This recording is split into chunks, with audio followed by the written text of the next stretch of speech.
The envelope rule makes no sense and should be changed. And I understand it was a rule on the book, and I understand it happened in 1991 and 1993. It was stupid then. We change formats all the time, right? The Masters has changed its, cut rules.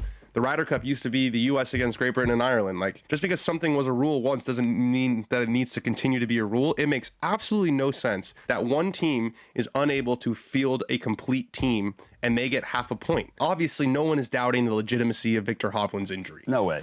Yeah. Obviously, he wanted to play. I'm not saying that he did that because, they wanted a half a point. But that is just the dumbest rule I've ever heard in my life. I think it'll change. I think sometimes things have to happen to be like an aha moment, and this was an aha moment. So there's two rules that I think need to change. The first one is the envelope rule. The second one is the whole retain the cup thing. We were so close. So if Sam Burns makes the putt to win his match, and this ends 14.5, 13.5, then it's like, okay, it would have been 14-14 if they had forfeited the match, and then they retain the cup because there's no tiebreaker rule. This is an entertainment product. If it's 14-14, both teams should nominate one player and they play a sudden death match. Imagine how box office that would be. Box office. That is where legends are made. You would have had Rory and Scotty, or you would have had Fleetwood and, whoever you would choose on the American side playing for the Ryder Cup. That's how you create an Ian Poulter figure. That's how you create an absolute legend. So let's get rid of the envelope rule and let's get rid of the whole retain the cup thing. Every year, the Ryder Cup starts from scratch. The team that gets more points wins. And if one team can't field 12 because one of their guys gets injured, it's like tennis. If a guy can't play in the match, he loses. It's one of those things, like, I get it. They made these rules back when the Ryder Cup was kind of just like a little bit of a hit and giggle, and it was fun to get.